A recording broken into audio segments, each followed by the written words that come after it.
మీరు వద్దని చెప్తున్నాం మేము. ఒక్క నిమిషం సౌజన్య గారి వాయిస్ తీసుకున్నాక మళ్ళీ మనం డిస్కస్ చేద్దాం మొత్తం. సౌజన్య గారు అంటే చూస్తున్నాం గతానికి ఇప్పటికీ కంపేర్ చేస్తే సరే ప్రజలందరికీ తెలుసు. ఇవాళ మళ్ళీ ఢిల్లీ పర్యటన ఉంది అంటే ఏ రకమైన నిధులకు సంబంధించి అడగబోతా ఉన్నారు, రాష్ట్రానికి పరిశ్రమల గురించి, ఇక జాతీయ మీడియాలో అయితే ప్రత్యేక ప్యాకేజీ గురించి కూడా పెద్ద ఎత్తున వాళ్ళ కథనాలు వస్తున్నాయి, చర్చ జరుగుతూ ఉంది. సో ఇటువంటి ఒక మంచి వార్తను వింటున్నారు కదా అనేది. నవీన్ గారు మీకు అలానే పెనల్లో ఉన్నటువంటి అనుష గారికి, రామ్ గారికి, అలానే ఏబిఎన్ వీక్షకులందరికీ కూడా నా నమస్కారాలండి. Good evening. ఇప్పుడే కాదండి, గత 33 రోజుల నుంచి కూడా ప్రజలందరూ, అంటే 33 మొదటి రోజు నుంచి కూడా ప్రజలందరూ చాలా మంచి వార్తలే వింటున్నారు. అంటే ఎలా ఉందంటే అంత పాజిటివ్ వైబ్రేషన్స్ లాగా ఒక మంచి వాతావరణం అయితే ఈ రోజు రాష్ట్రం నెలకొందండి.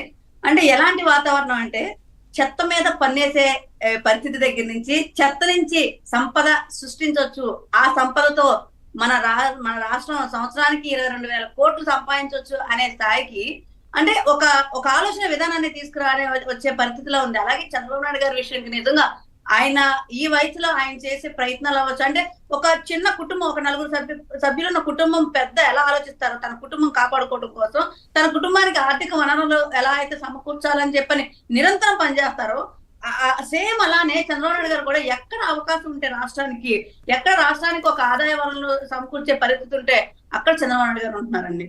అంటే ఈ రోజు ఢిల్లీ పర్యటనలో మనం చూసుకున్నట్టయితే గత ప్రభుత్వంలో ఢిల్లీ పర్యటనలకి ఇప్పుడు 2 సార్లు వెళ్తున్నారు చంద్రబాబు నాయుడు గారు. ప్రతిసారి కూడా లాస్ట్ టైం మేము పదే ప్రశ్నించేవాళ్ళం, వెళ్తున్నారు కనీసం ఒక ప్రెస్ మీట్ ఫేస్ చేయట్లేదు, ఒక ఏం అడిగారు, ఏం చేశారు, ఎన్నోసార్లు మనం ఇలా చర్చల్లో కూడా మాట్లాడాం. అవును, ఆ ఫొటోస్ కూడా మనకు రావట్లేదు కదా, అసలు ఆయన ఏం అడిగారు అంటే ఎక్కడ కూడా సమాధానం లేదండి. కానీ ఇక్కడ చంద్రబాబు నాయుడు గారు ఈ తక్కువ టైంలో కూడా అనేక అంశాలు, ఎలాంటి అంశాలు తీసుకొచ్చారో, ఇసుక విధానం అవ్వచ్చు, లేకపోతే పెన్షన్ విధానం అవ్వచ్చు, ప్రతి అంశం కూడా, అలాగే షెడ్యూల్ 9-10 ప్రకారం తెలంగాణ ఆంధ్రాకి సంబంధించిన ఆస్తుల విషయంగా చర్చలు జరిపించే విధానం అవ్వచ్చు, లేదంటే రోడ్లు ఈ వర్షాకాలంలో కూడా ఎంత శ్రద్ధ తీసుకోకపోతే ప్రతి రోడ్డు ఖచ్చితంగా కనీసం మరమ్మతు చేయాలి. ఇప్పుడు వేసే పరిస్థితి లేదు కాబట్టి ఈ కాలం వర్షాకాలం కాబట్టి మరమ్మతులు అర్జెంట్ గా ఎమర్జెన్సీగా చేయాలి, ఆ తర్వాత మనం రోడ్లు వేసే ప్రక్రియ చేద్దాము అని చెప్పని మళ్ళా పవన్ కళ్యాణ్ గారు 4,000 కిలోమీటర్ల పైచీలకు రూరల్లో రోడ్లు వేసే పరిస్థితి కానీ, రోడ్లు వేసే పరిస్థితి ఆలోచన విధానం కానీ, అంటే వీళ్ళకి ఎక్కడ కూడా ఈ 33 రోజుల నుంచి నాకు తెలిసి తినడానికి టైం ఉండదు, నిద్రపోవడానికి కూడా కనీసం 4 గంటలు 5 గంటలు కూడా టైం ఉండదండి. ఎందుకంటే జగన్మోహన్ రెడ్డి యొక్క కుంభకోణాలు ఆ స్థాయిగా ఉన్నాయి. అసలు పవన్ కళ్యాణ్ గారి విషయానికి వస్తే ఆ శాఖల్ని 5 శాఖలు తీసుకున్నారు, ప్రతి శాఖకి 24 గంటలు సరిపోవట్లేదేమో, ఆ స్థాయిగా ఆయన రివ్యూ మీటింగ్లు జరపాల్సి వస్తుంది.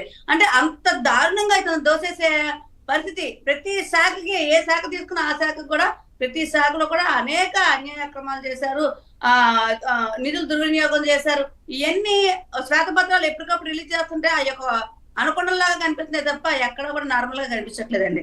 అంటే ఇలాంటి పరిస్థితుల్ని ఒక దారికి తీసుకురావాలంటే కొంత టైం పట్టింది. అయినప్పటికీ కూడా ఇద్దరు కష్టపడి ఒక తాటి మీద తీసుకొస్తుంటే ఇంకా ఈ వైసీపీ వాళ్ళు మాట్లాడే, అంటే కొంతవరకు ఏంటి, మనం మనుషులే కదా, ఇది మనం రాష్ట్రంలో బతుకుతున్నాము, మనం ప్రజాస్వామ్యంలో బతుకుతున్నాం కదా, కనీసం ఆలోచించాలి కదా కొంచెం అన్న అనేది లేకుండా. నేను ఎప్పుడు చెప్తా ఉండేది నవీన్ గారు, మీకు గుర్తుందా లేదా, 151కి అటొకటో ఇటొకటో పోద్దని చెప్పని చెప్తా ఉండేదాన్ని. కానీ మధ్యలో 5 పోయింది. సో 5 పోయింది, ఓకే బానే ఉంది, 11 కొన్నారు. కనీసం ఆ 11 కాపాడుకోవాలని పరిస్థితి ఉండాలా, లేదంటే 38% ఇప్పుడు ఆల్రెడీ ఉందని చెప్పి అనుకుంటున్నారు కదా ఓట్ పర్సెంటేజ్. ఇప్పుడు నాకు అనుమానం వస్తుంది నవీన్ గారు, దీంట్లో ఆ 3 పోద్దా 8 పోద్దా అన్నట్టుగా అనుమానం వస్తుందండి. వీళ్ళు చెప్పే మాటలు అసలు సంబంధం, ఇంకా అమ్మఒడి గురించి ఇంకా మనకు రెగ్యులేషన్స్ ఏం రాలేదు, తేలుతుంది కదా. రాబోయే స్థానిక సంస్థల ఎన్నికలు, మున్సిపల్ ఎన్నికలు వచ్చినప్పుడు తెలుస్తుంది ఆ పర్సెంటేజ్ అన్న ఉందా లేదా అనేది. నిజంగా అంటే కాపాడుకునే ప్రయత్నం కూడా చేయట్లేదండి. అసలు ప్రజలు ఆల్రెడీ మనం అసహించుకున్నారే, తిరస్కరించారే. మనం ఒక గౌరవప్రదమైన ప్రతిపక్షం లేకపోయినప్పటికీ కూడా ఆ రకంగా హోందాగా ప్రవర్తిద్దాం. ఎందుకంటే మేము కూడా 1 సీటు కూడా లేదండి, మాకు 1 సీటు కూడా లేకుండా ఒక 6 నుంచి 7% తోనే ఈ స్ట్రైక్ రేట్ కొట్టగలిగామంటే ఎంత బాధ్యతాయుతమైన ప్రతిపక్షంగా వ్యవహరించకపోతే ప్రజలు ఈ స్థాయిగా మమ్మల్ని ఆదరించారు అనేది ఉంటుంది కదా. అది కనీసం అదన్నా రిజిస్టర్ చేసుకోవాలి కదా. ఈ రోజు ఓడిపోయినప్పటికీ కూడా అయినా 38% ఉంది కదా, దాన్ని కాపాడుకుంటా ముందుకొచ్చి ప్రభుత్వానికి ఒక ఒక ఊపిలోకి వెళ్ళిపోయే ప్రభుత్వాన్ని గౌక్మని చంద్రబాబు నాయుడు గారు, పవన్ కళ్యాణ్ గారు అలా తీసుకొచ్చి ఒక ప్రజల్ని గెలిపించే పరిస్థితి ఉన్నప్పుడు, అయ్యో మేము చేయలేని పని వాళ్ళు చేస్తున్నారు, వాళ్ళ సీనియారిటీకి గౌరవిద్దాం, వాళ్ళ ఆలోచన విజయానికి, వాళ్ళ సిన్సియారిటీకి, వాళ్ళ కమిట్మెంట్ కి గౌరవిద్దాం, కొన్నాళ్ళు ఏం జరుగుతుందో చూద్దాం అనే ఒక ఆ పరిస్థితి లేదులేండి. మీరు ఎక్స్పెక్ట్ చేయడం కూడా ఎక్కువ అవుతుంది వారి నుంచి. పరిపాలన మీరు ప్రారంభించిన 3వ రోజు నుంచే స్టార్ట్ చేశారు. సరే, రామ్ కుమార్ గారు చెప్పటమే ఎప్పుడు ఏదో అంటారు కదండి, విషయం చిమ్మిన వాళ్ళకి అదే వాళ్ళకి తగులుతుంది ఖచ్చితంగా. వాళ్ళ ఆలోచన, వాళ్ళకి ఏదైతే చెడు ఆలోచనలు ఉంటాయో ఆ చెడు ఆలోచనలతో ఈ రోజు ఈ స్థాయికి దిగజారిపోయారు. కనీసం ఇది కూడా కాపాడుకోకుండా ఉండేటట్టే చూసుకున్నారు. యాక్చువల్ గా మేమైతే ప్రజాస్వామ్యబద్ధంగా ప్రతిపక్షం ఉండాలనే కోరుకుంటాం. కానీ వాళ్ళ ఆలోచన విధానానికి, వాళ్ళ కుళ్ళ ఆలోచనలకి ఈ రోజు ఆ 38 కూడా 8% పడిపోతారా, 3% పడిపోతారా అనేది ఇంకా మనకి భవిష్యత్తు తెలియాల్సింది. కాకపోతే ఈ రోజు రాష్ట్రం ఉన్న పరిస్థితుల్లో మాత్రం ప్రతి ఒక్కళ్ళు ఒక ఆశాభావంతో, ఒక పాజిటివ్ వైబ్రేషన్స్ తో ఇలా వాళ్ళ ఆలోచన విధానం ఉంది. ఎందుకంటే ఒక ఆ మ్యాండేట్ అనేది నేను 151కే ఇంతకు ముందు రాలేదు, ఇక ముందు రాదు అని చెప్పేదాన్ని.